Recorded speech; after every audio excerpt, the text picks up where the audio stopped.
Did you know that some disappearances defy all logic and explanation, leaving behind trails not just unexplainable, but completely chilling? This is one of those stories. Welcome to the Nightside Archive, where the night holds secrets and the shadows whisper their truths. Tonight, the shadow in the tent, the Dyfi Valley disappearance. Our story begins in the summer of 1995. Dyfi Valley, nestled in Wales and known for its unspoiled natural beauty, was an outdoor enthusiast's paradise. Thick forests blanketed the land, their borders fraying from an ancient past of whispers and cautionary tales. Among this haunting backdrop of emerald green wilderness and forgotten ruins, an inexplicable event would unfold. The Dyfi Valley is steeped in folklore. Tales of magical creatures, cursed wanderers, and ominous spirits have floated in the air for centuries. Local legends speak of a strange, shadowed figure said to haunt the woods, a form that can lure travelers, leaving no trace behind. But most dismiss these as myths, the sort of stories meant to add flavor to an already ancient land. Until the summer, Colin Morton disappeared. Colin Morton was your ordinary 24-year-old, a university student with a wanderer's spirit. Having recently taken up solo camping, Colin decided that the Dyfi Valley would be his next escape, a picturesque getaway from his bustling life in Cardiff. Little did he know, this rural venture would unravel into a mystery that has baffled investigators, historians, and paranormal enthusiasts alike. Leaving behind a note for his family detailing his plans for a few days' retreat, Colin packed the usual: a one-man tent, some basic rations, a flashlight, a notebook, and his camera. On June 12th, he boarded a train to Machynlleth, the closest town bordering the Dyfi Valley. Surveillance footage at the station confirms he arrived safe and sound, his spirits seemingly high. Witnesses reported him chatting amiably about his chosen route and excitement to reconnect with nature. Yet this would be the last time anyone saw Colin Morton in the flesh. No one raised alarm in the initial days. Frequent solo travelers often remain out of touch during their journeys, and Colin's family assumed the same, that he was simply enjoying his time away from civilization. But days turned to weeks. When no calls or updates came through, concern mounted. Local authorities launched a search party to trace Colin's last known whereabouts. Upon scouting the region he mentioned before his trip, the first bizarre piece of the puzzle was uncovered. Deep in the valley's forested heartlands sat Colin's tent. At first glance, it appeared untouched, almost perfectly preserved amidst the rough terrain. Inside were his belongings, neatly arranged supplies, his camera atop his travel journal, and a half-empty thermos of tea. However, something deeply unsettling lingered.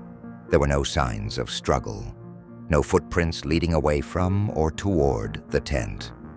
It was as if Colin had stepped out into the abyss itself. Authorities examined the camera, but the photographs captured provided little insight. Nature shots, a dense fog rolling in over the trees, a braided river shimmering beneath thin sunlight, his tent lit from the inside on a moonless night. But then came one truly uncanny image. It was the final frame, time-stamped precisely 10:14 p.m. on June 13th, just 24 hours after his arrival. Here, Colin seemed to have taken a self-timed photo of himself sitting by the entry of his tent. Yet Colin wasn't alone. Beside him, and this is where the story begins to metastasize in darkness, was what can only be described as a formless, shadow-like being. At least, what the photograph does seem to suggest. Obscure, elongated, and unnatural, the shadow appeared almost humanoid, but wasn't distinctly tied to any angle of natural light or darkness. Experts examining the photo couldn't deem it doctored. Various theories arose: a camera artifact, weather phenomena, stray campers. It didn't matter.